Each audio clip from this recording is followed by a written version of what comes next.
Welcome back. This is Carl Jung's Black Books on Chicken Philosophy, Part 31. 31, Lamed Aleph, Aleph Lamed, L on the one hand, or to or toward on the other, spelled the same. You can tell the difference based on, the context. The to or toward sometimes gets shortened to L apostrophe, as in Leolam. So Leolam is short for El Olam, which, if you weren't interpreting correctly based on context, you could say is God world. No, that's God money. Editor, thanks. That was very clever. But Fool Justice, Air Libra, Air Cardinal Air. A lot going on with that one, but that's not what you came here for, is it? See, I'm going for the overly formal Hawaiian, not Hawaiian, but white guy, tourist in Hawaii look, sort of.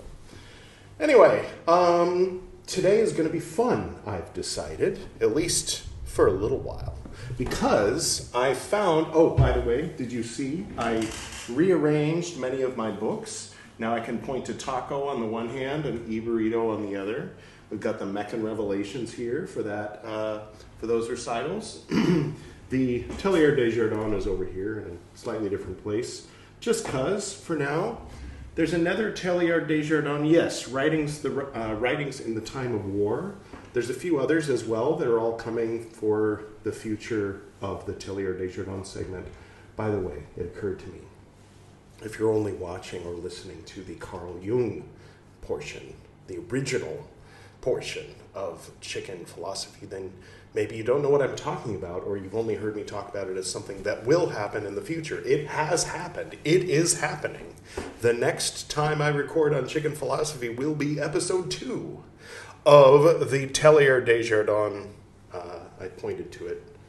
It's there. You can watch that if you're interested. But for today, when I was cleaning everything out, I did manage to find the little gray book that my dad gave me. If I'm not mistaken, it was, toward the end of his life. It might have been just a week or less before he died that he gave me this. Either that or it was the year before that. I think it was for my birthday, one way or the other. But the point is, just very quickly, I thought it would be fun since, full disclosure, I don't know how to read runes. There's usually a cloth with some lines drawn on it, a pattern. You throw a certain number of runes and see which ones land where. Maybe I'll learn that one day. But you know what? If someone came from the future with a time machine and told me, you know what, in your whole life, Edward, you never learned how to properly read runes, I would not be surprised. But if they said, at one point you did learn how to read runes, I would also not be surprised. So, just for fun, I'm going to pick one rune out of the bag. And then we're going to just briefly read the most brief description of what it is, right? And then, based on that, I'm going to put that up somewhere, maybe up there, I don't know, and choose the soundtrack based on that. How did I know? I knew it was going to be this, which looks a lot like an X. So can we put it, maybe we can just freeze it in place right there, and then I'll move my hand away and it'll stay. Is that too much to ask, Editor Edward? I hope not. All right. What, pray tell, O book, is the X? Partnership. Ooh. That calls several things to mind. The first of which being that in the new Teilhard de Chardin segment, there is a partnership or even a blending between myself, who, as you all know, is Gwydion, and this guy, known as Frater BT. The two have merged and become one. Let's show a clip of that happening real quick.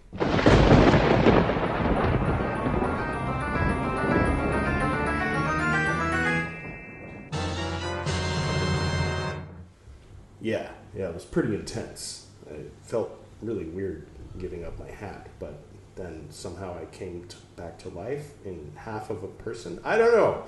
I've written about it in science fiction. Larry the Librarian. All right. Partnership. Yes, that's all it says, but there's a little bit of a longer thing over here. I used to be able to read this with my eyes. A gift. Offerings from the gods or from chiefs to loyal followers. All right. Give me a moment.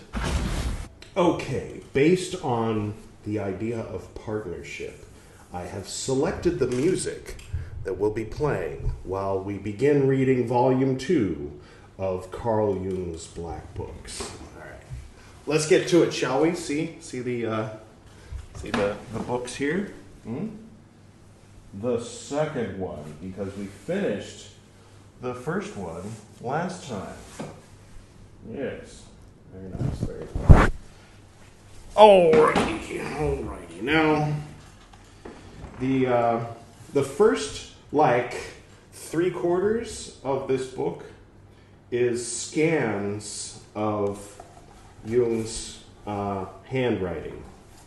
This is all Jung's handwriting. I'm not going to try to read Jung's handwriting. Thank goodness somebody typed it up and just stuck it in there right at the very end of the book. So we're going to be reading this tiny little bit. So if they hadn't chosen to do that, this would have been the 2-volume Black Books. The first being the overview, the second being all the writings, assuming that the others are like this. All right, let's cue the music. I bet you're wondering, you're on the edge of your seat wondering what I've chosen to represent partnership. Here it goes.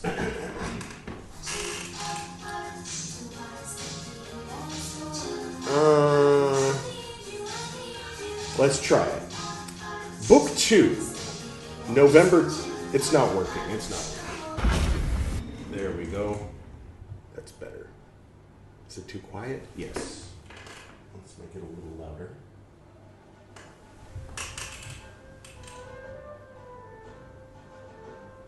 Might be too loud now. I told you this one was going to be fun. I didn't say anything about it being informative. We're reading a guy in writing in his diary 100 years ago, so I got to do something to make it fun. It's a little bit like Dracula, how the book Dracula is written. All right.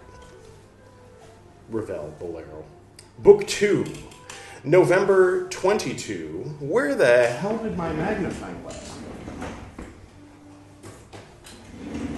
November 22 through November 12th to December 29th, 1913. A huge task lay before me. I saw its enormous size. And its value and meaning escaped me.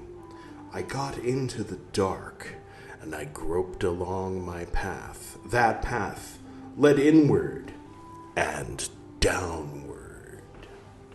November 12th, 1913. My soul, where are you? Do you hear me?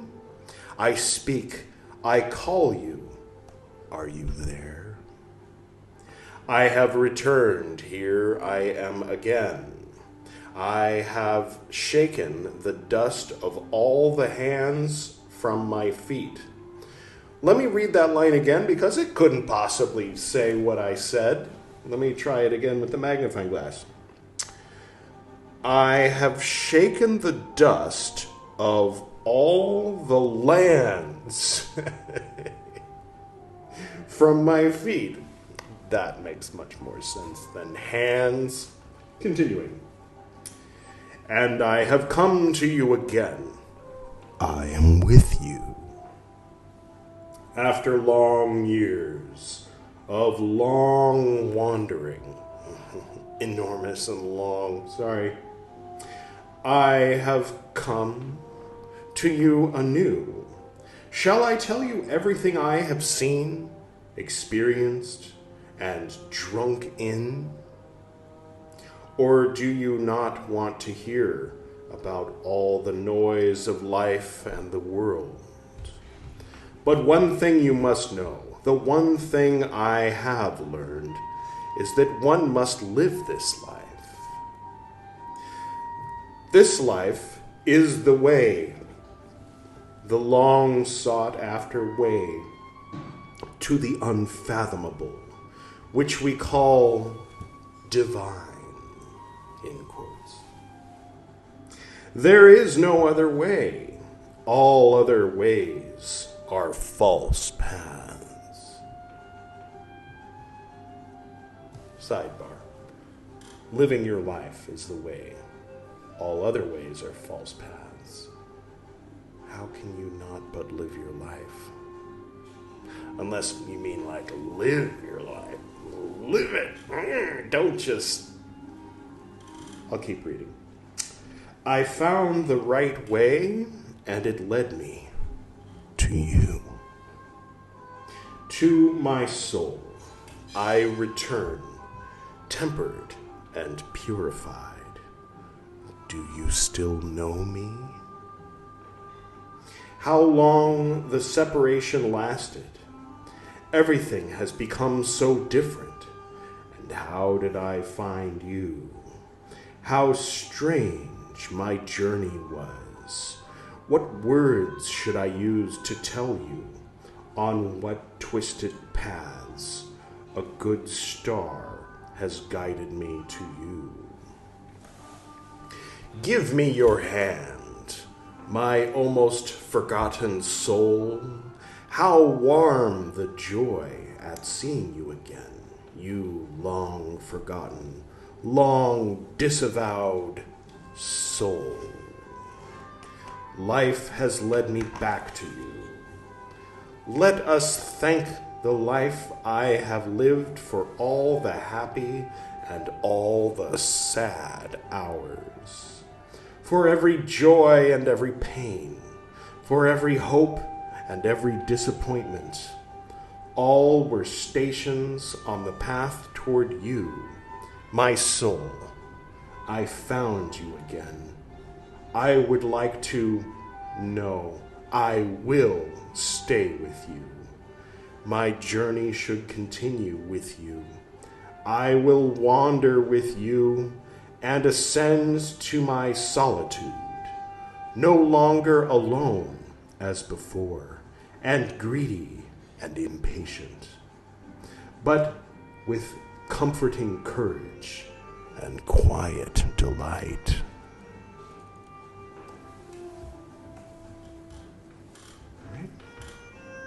Now, if this were my dad's journal, here it would say in all caps, close, 1:45 a.m. and 32 seconds, Arcadia, California. That's how he was. Anyway. November 14th, 1913. I am weary, my soul, and I lay my head on your shoulder. My wandering has lasted too long. My search for myself outside myself. Now I have gone through events and found you behind all the farrago. For on my straying through this farrago? Question mark. Let me work on this for a second for y'all. For on my straying through this farrago, that's a footnote, a little 7. I thought it was a question mark. Editor Edward, could you let us know the definition of farrago? A confused mixture. I discovered humanity and the world. I found men. And you, my soul, I found again, first in images within men, and then for real. How you are. Yes. I found you where I believed you the furthest away from me, when God forced me to surrender blindfolded and to lose myself. There you climbed out of the golden shafts.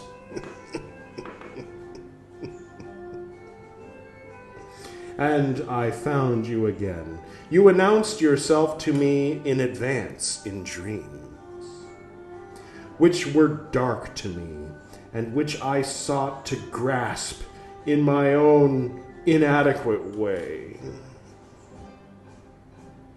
Makes me think of Deadpool's baby hands. Sorry.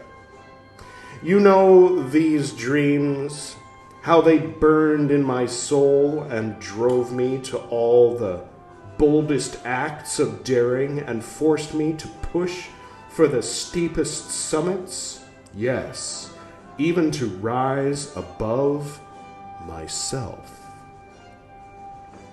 You let me see truths and enjoy their solemn bliss, of which I had no previous inkling. You let me undertake journeys whose endless length would have scared my consciousness beyond rescue, if the knowledge of them had not been secure in you. Maybe I talk too much about myself? Question mark. Forgive me. My heart is full because I have come from far wandering. I wandered for 11 years, so long that I forgot that I possessed a soul that I could call my own. I belonged to men and things. I did not belong to myself. Where were you all this time? Which beyond, with a capital B, delivered you and gave you sanctuary? Where you did not starve to death? How did you fare? So, Carl, you have a body, and if you don't feed it, it'll starve. But your soul, maybe you're just being facetious. No, the soul doesn't starve. Oh, that you must speak through me, that my speech and I are a symbol for you. How should I decipher you? Who are you, child? You certainly know that you have used this image in my dreams, the image of a little girl. Parentheses, and I found you again only through the soul of a woman. End parentheses.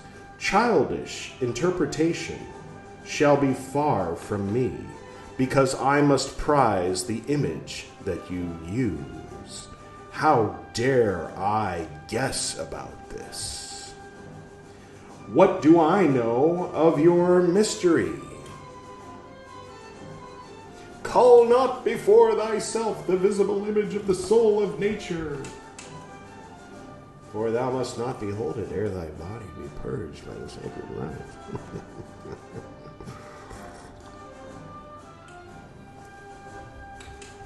A little bit of the Chaldean oracles of Zoroaster. They're neither Chaldean nor of Zoroaster. No. I'll keep reading. Where the hell was I? Paragraph. That and parentheses. Look, I bear a wound that as yet is not healed. My ambition to make an impression. I hear you, Carl. I've been working on healing that wound myself. Hence, close my mouth and keep all my words inside of you. They are directed toward you. Do not believe that I am selfish. I will bend everything in me to alert those I love to the depths and heights that you hold and hide in your child's hand. End parentheses. Forgive me if I speak as in a dream. Prince, 1999. No. Forgive me if I speak as in a dream, like a drunkard. Are you God? Is God a child? A female child? I must tell myself most clearly. Does he use the image of a child that dwells in every man's soul? Were Horus, Tages, and Christ not children? Dionysus and Heracles were also divine children. Did Christ, the God of man, not call himself the Son of Man? What was his innermost thought in doing so? Should the daughter of man be God's name? Forgive me if I babble. No one else hears me. I speak to you quietly, and you know. T. What? With a line through it. Oh, okay. He started to write a capital T, and then he crossed it out and changed it to a lowercase t. These are details. All right. You know that I am not a drunkard, and that my heart twists in pain from the stabbing wound, whose darkness delivers speeches full of mockery. Quote, You're starring in your own comedy. You're lying to yourself. You spoke so as to deceive others and make them believe in you. You want to be a prophet and chase after your ambition. End quote. You might want to listen to that one, Carl. Don't throw that one away too quickly. I think it might be onto something. Just saying. Maybe. Or maybe not. Only kidding. Blessed is he who has also overcome his own mockery. Fair enough. But you see that the wound still bleeds, and that I am far from being able to pretend that I do not hear my own mockery. I bring it before both you and me, and leave it, and go on, because I feel that I must speak to you from myself, and through myself, from you. Sometimes I do that at the ocean. Here in Goa, I'm blessed to be within 12 minutes bicycling distance from the ocean. So sometimes I go to the ocean, and if I have something in me I need to leave, I give it to the ocean. Maybe that's a little weird and fruity. Fruity as in mental. So it's not as politically incorrect as if I was saying. One moment. All right. Now we've got the music from a Doctor Who episode called Partners in Crime, which is early David Tennant and Donna stuff. I think it's background enough. Maybe too background, but it's fine. It's like, whatever. All right. Yes. Blessed is he, yes, from you. Bleh.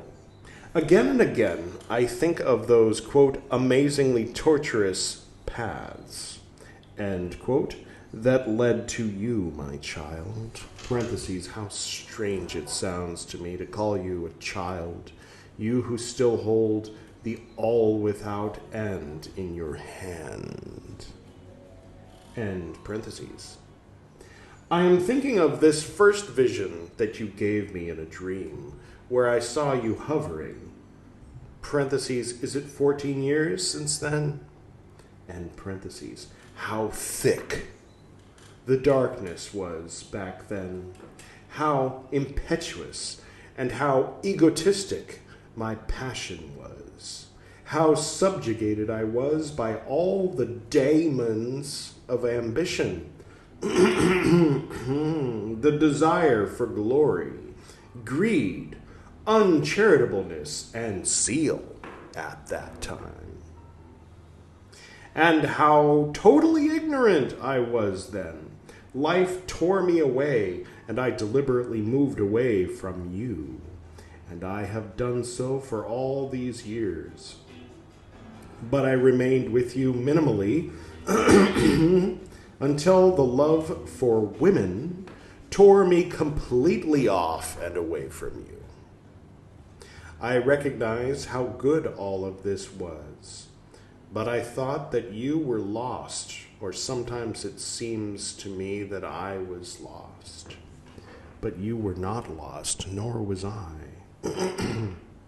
I went on the dusty way of the day. You went invisibly with me and guided me step by step. Oh, the one footprint in the sand was from when I carried. Putting the pieces together meaningfully and letting me see the whole and ultimate in each part. You took away where I thought to take hold, and you gave me where I did not expect anything. And time and again, you brought about fate from new and unexpected quarters. Where I sowed, you robbed me of the harvest. And where I did not sow, you give me fruit 100-fold. 100-fold. Past tense and then present tense. Maybe that's a typo, maybe not, I don't know. Should I check my handwriting? No. And time and again, I lost the path and found it again where I would never have foreseen it. You upheld my belief when I was alone and near despair. At every decisive moment, you let me believe in myself. I'm going to go ahead and stop there because we've read 2 of his diary entries, and I don't want to stop in the middle of a diary entry. So, yeah, this is not as dull as I thought it would be. I don't know. I mean, to me it's fun, and maybe it's fun to you as well. I don't know. Hopefully, comment below. Let me know. And yeah, so that's today's episode of Chicken Philosophy. Carl Jung's Black Books. Moving right along. Hope you're doing well. Hope you're having a good week. And happy holidays. Got Christmas coming up in like less than a week, so that's cool. We got our Christmas tree. Here's our Christmas tree. And it's a modest, humble tree. I should probably put ornaments on it or something, shouldn't I? I'll dig those out today and put those on. I've been putting that off. Okay, that's all out of me for today, and as usual, from the heart, I bid you